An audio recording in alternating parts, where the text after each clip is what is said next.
योऽन्तः प्रविश्य मम वाचमिमां प्रसुप्ताम् सञ्जीवयत्यखिलशक्तिधरः स्वधाम्नाम् अन्यांश्च हस्तचरण श्रवणत्वगादीन् प्राणान्नमो भगवते पुरुषाय तुभ्यम्। श्रीवीरराघवदयार्द्रकृपावतारम् श्रीजानकीश पदपद्मपरागभृङ्गम् श्रीश्रीधरार्य चरणाम्बुजलग्नमौलिम् श्रीदेशिकार्य घनश्यामगुरुं नमामः।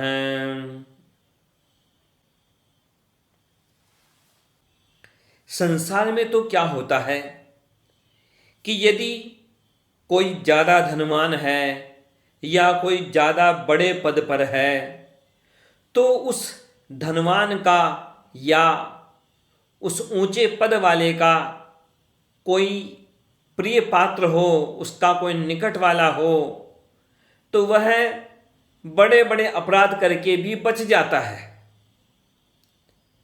और उनके निकट वाले लोगों के मन में भी बड़ा बड़ा अहंकार रहता है।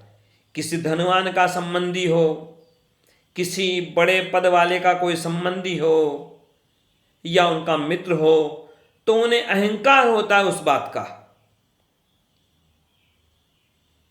लेकिन भगवान की बात आप समझिए, भगवान की बात कैसी है?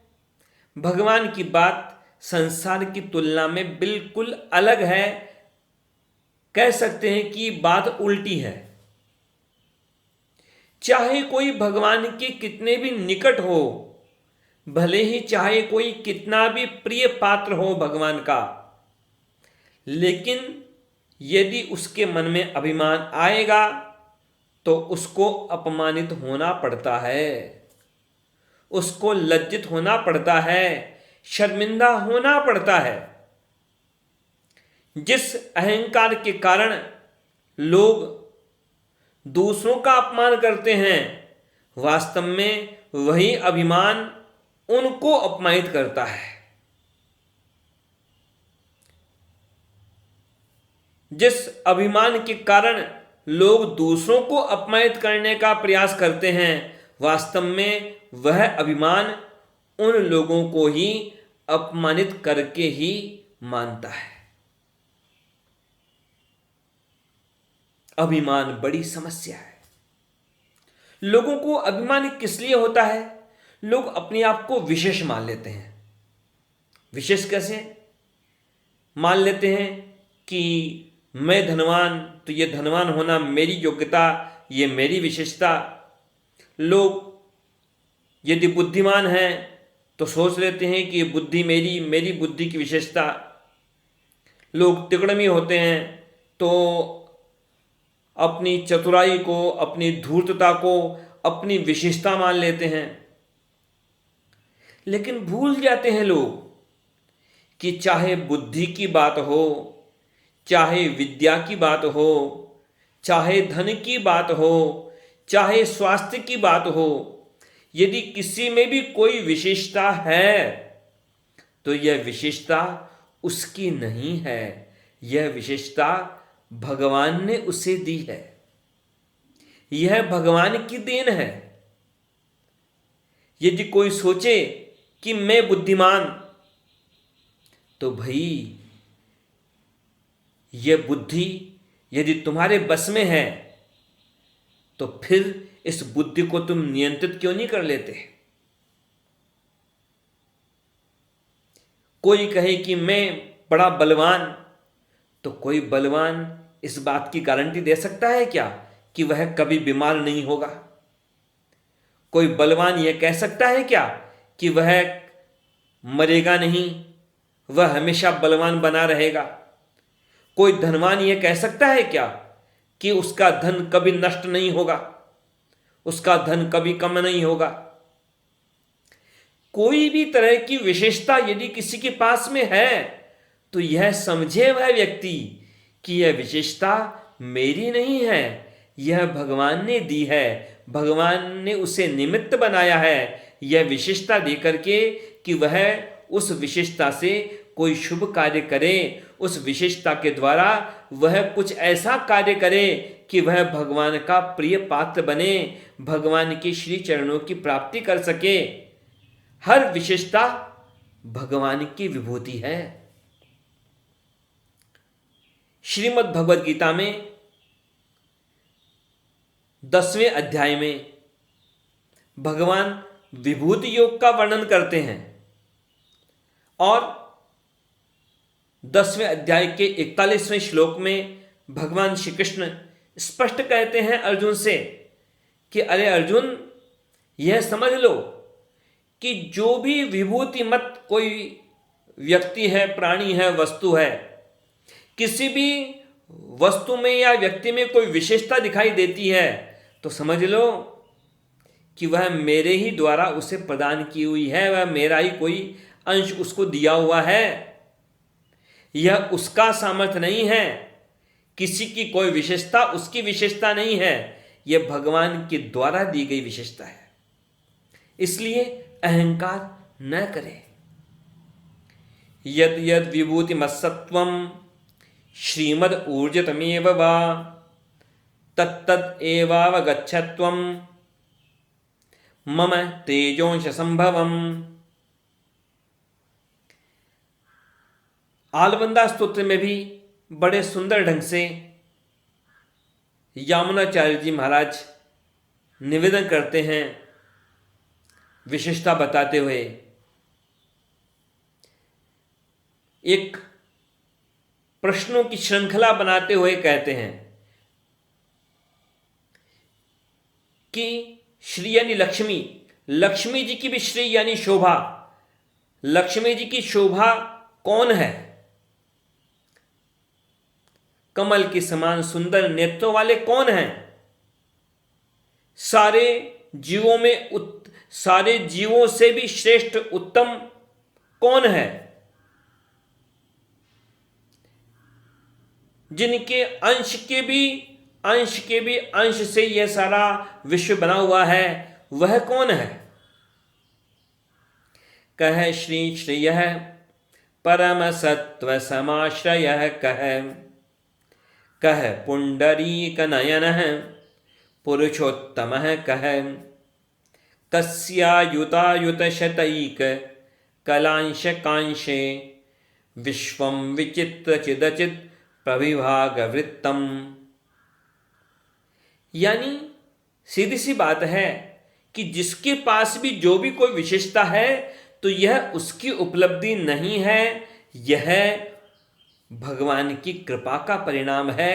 अब उस कृपा के परिणाम का हम कैसा उपयोग करेंगे तो आगे का परिणाम उस पर है। यदि भगवान ने हमें कोई सामर्थ्य दिया, उस सामर्थ्य का प्रयोग यदि हम भगवान की प्रसन्नता के लिए करेंगे तो वह सामर्थ्य सार्थक होगा और भगवान की प्राप्ति करवाएगा। और यदि भगवान का दिया हुआ सामर्थ्य, उस सामर्थ्य का हम दुरुपयोग करेंगे तो फिर तो नरक में यमराज के द्वारा पीड़ित होना पड़ेगा। भगवान तो कई बार एक ही लीला के द्वारा कई कई जीवों का, कई कई व्यक्तियों का, कई कई भक्तों का अहंकार नष्ट कर देते हैं। भगवान की लीला बड़ी अद्भुत। कभी एक कार्य करने के लिए कई कार्य करते हैं और कई बार कई काम करने के लिए एक ही लीला से कई काम कर डालते हैं। एक बार का प्रसंग आता है, हनुमान जी महाराज को माध्यम बना करके भगवान श्री कृष्ण ने कईयों का अहंकार नष्ट करवा दिया। अपनी जबान से एक शब्द नहीं कहा और एक लीला के द्वारा कईयों का अहंकार नष्ट करवा दिया। ऐसा था कि कृष्णावतार की बात, तो 3 जनों को अहंकार हो गया। कौन 3 जने? एक तो सत्यभामा जी को अहंकार हो गया। अब सत्यभामा जी कैसी? सत्यभामा जी पृथ्वी के अंश से हैं। अब सत्यभामा जी को क्या क्या अहंकार हो गया? सत्यभामा जी को 2 अहंकार हो गए। एक तो अहंकार धनवान होने का अहंकार। सत्यभामा जी के पिता सत्याजित, उनको सूर्य भगवान से स्यमंतक मणि मिली थी। उसके द्वारा, उस स्यमंतक मणि के द्वारा सत्याजित को प्रतिदिन लगभग 10 किलो लगभग सोना प्रतिदिन अपने आप मिल जाता। अब सोचिए आप, लगभग 10 किलो सोना रोज बिना कुछ किए मिल जाए तो कितना धन इकट्ठा हो गया। अब ये जो सत्यभामा जी, ये अपने माता पिता की इकलौती संतान, तो सारा धन किसके पास में? वह सारा धन तो सत्यभामा जी के पास। तो सत्यभामा जी को एक तो अपने धन का हो गया अहंकार, और दूसरा हो गया उन्हें अपने रूप का अहंकार कि मेरे जैसा सुंदर कोई है ही नहीं। अब धन का अहंकार हुआ, उसके लिए कभी प्रसंग उसका वर्णन करूंगा। ये जो रूप का, अपने सुंदरता का जो अहंकार हो गया था सत्यभामा जी को, तो भगवान ने सोचा कि भाई इनके अहंकार को दूर करना चाहिए। दूसरी बात सोची भगवान ने किसका अहंकार दूर करने के लिए, कि दूसरी बात थी ऐसी कि गरुड़ जी के मन में भी जरा सा अहंकार आ गया। क्या अहंकार आ गया? कि जैसी तेज गति मेरी है, इतनी तेज गति से कोई नहीं चल सकता। तो उन्हें अपनी गति का बड़ा अहंकार हो गया। और तीसरी तरफ जो सुदर्शन चक्र, उनको अपने बल का अहंकार हो गया कि देखो, भगवान जिसे मारने के लिए कहते हैं मैं उसे मार के आ जाता हूं, द्वारकापुरी की रक्षा करता हूं, भगवान की रक्षा करता हूं। भगवान ने सोचा कि वैसे तो इन्होंने अहंकार में आकर के, इन तीनों ने कभी किसी का अपमान नहीं किया है, लेकिन इनके मन में हल्का सा भी अहंकार आया है तो यह अच्छी बात नहीं है। और एक बात और निवेदन करता हूं, एक बात समझ के रखिए आप, कि किसी अन्य व्यक्ति की, किसी भक्त के जीवन में कोई दोष की बात आती है तो उसकी तुलना अपने आप से मत करना। अरे उन लोगों के पास में तो इतना सामर्थ्य था, वास्तव में उनकी उपलब्धियां थी, तब उनके मन में कोई क्षण भर के लिए अहंकार आया है। और दुनिया में लोगों को कुछ नहीं होने पर भी दुनिया का अहंकार रहता है, अहंकार छूटता ही नहीं है। उन भक्तों के जीवन में कोई एक क्षण के लिए अहंकार आता है, एक समय अहंकार आता है, और संसार में लोगों को ऐसा समय मिलना मुश्किल होता है जिसमें वो अहंकार से रहित रहें। लोगों से अहंकार छूटता ही नहीं है, दिन हो रात हो, सपने में भी अहंकार। और इन भक्तों के जीवन में तो कभी भूले भटके अहंकार आया है, तो इनसे तुलना मत करना अपनी। हमें सीखना है, समझना है, लेकिन इन भक्तों का अपमान नहीं करना है। समझना है किस बात को, कि एक क्षण का अहंकार भी भगवान से आपको दूर करता है। तो फिर लगातार अहंकार ही अहंकार यदि हमारे जीवन में हो, तो हम भगवान से कितने दूर हो जाएंगे। तो ऐसा हुआ, भगवान ने उपाय सोचा। भगवान ने उपाय सोचा और ऐसा किया कि गरुड़ जी को बुलाया।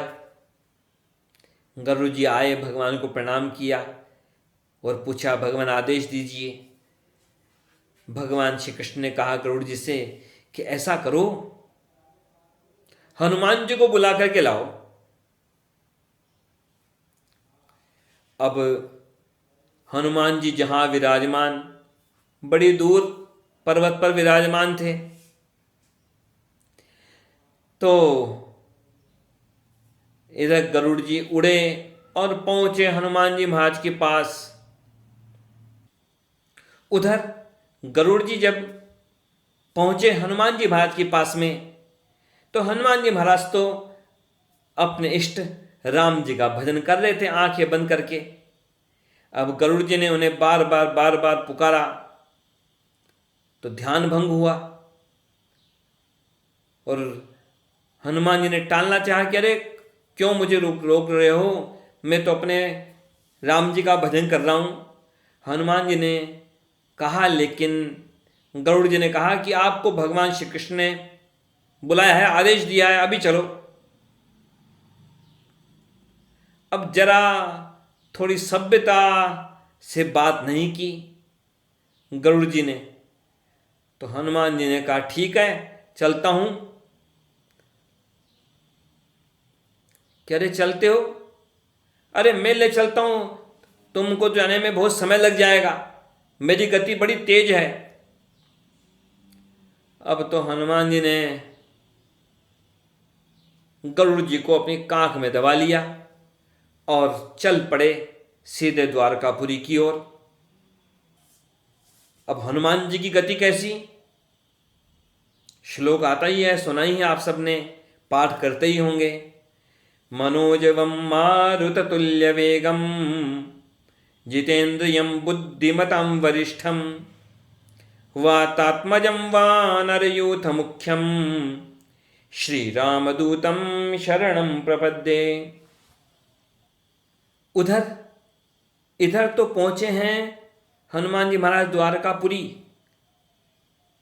के पास, और उधर भगवान श्री कृष्ण ने सुदर्शन चक्र को आदेश दे रखा था कि देखो बराबर रखवाली करना। सुदर्शन चक्र ने कहा कि मैं चिंता मत कीजिए भगवान, मैं बड़ा बलवान, मैं सब रक्षा कर लूंगा, सब ध्यान रख लूंगा। सुदर्शन चक्र घूम रहे हैं द्वारकापुरी के सब तरफ। इधर जैसे ही हनुमान जी को देखा तो हनुमान जी महाराज को सुदर्शन चक्र ने रोक लिया और कि कहीं ऐसे ऐसे कहाँ जाते हो, भगवान की अनुमति के बिना कोई नहीं जा सकता। हनुमान जी महाराज ने कहा कि स्वयं भगवान ने ही तो मुझे बुलाया है, उन्हीं के आदेश से तो मैं आया हूं। सुदर्शन चक्र ने कहा क्या पता कि भगवान ने बुलाया है। तो अब तो हनुमान जी ने कहा यदि आपको कोई संदेह हो तो आप साथ चलिए। सुदर्शन चक्र फिर भी हनुमान जी महाराज को प्रतीक्षा कराना चाहते थे, तो अब तो हनुमान जी महाराज रुके नहीं, सुदर्शन चक्र को ही अपने मुंह में दबा लिया और चले किधर, भगवान श्री कृष्ण के दरबार की तरफ। उधर स्थिति क्या हुई, हनुमान जी महाराज तो इधर पहुंचने वाले हैं, उधर भगवान श्री कृष्ण ने सत्यभामा जी से कहा कि देखिए इस समय हनुमान जी आ रहे हैं, बड़े क्रोध में आ रहे हैं कुछ, तो उनको संतुष्ट करने के लिए जरूरी है कि मैं राम जी के रूप में बैठूं, उनको सीताराम का दर्शन होगा तो वे प्रसन्न होंगे। तो देखो मैं तो ये धनुष बाण हाथ में लेकर के ये बैठ रहा हूँ राम के रूप में, अब तुम भी सीता का रूप बना करके बैठ जाओ मेरे बगल में। अब सत्यभामा जी भी बैठ गई भगवान के बगल में।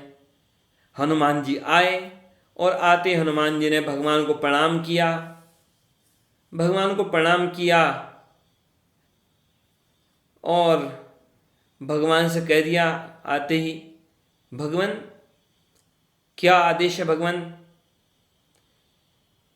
आदेश दीजिए। और एक प्रश्न है भगवान, उसका उत्तर दीजिए कि क्या बात है, कि क्या प्रश्न, क्या क्या जानना है। तो हनुमान जी महाराज ने कहा कि भगवान आज क्या बात है, सीता माता कहाँ गई और ये किस दासी को आपने यहाँ पर सीता माता की जगह बैठने की जगह दे दी। अब तो सत्यभामा जी का जो अहंकार था अपनी सुंदरता का, उनका वह अहंकार नष्ट हो गया। उधर भगवान श्री कृष्ण ने हनुमान जी से पूछ लिया कि अरे मैंने तो भेजा था ना किसी को बुलाने के लिए, गरुड़ जी को भेजा था, वो कहाँ रह गए।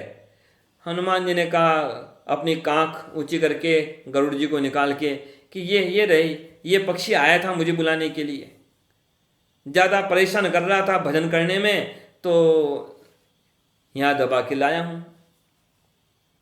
गरुड़ जी को अपने बल का और अपनी गति का, दोनों का जो गर्व था, उनका वह गर्व नष्ट हो गया।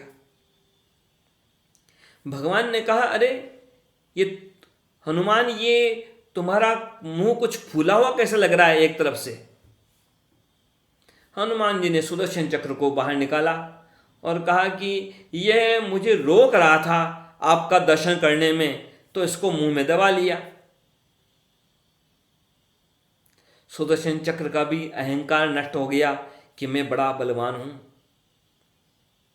सारी बातें सही थी, सत्यभामा जी की सुंदरता की तुलना नहीं थी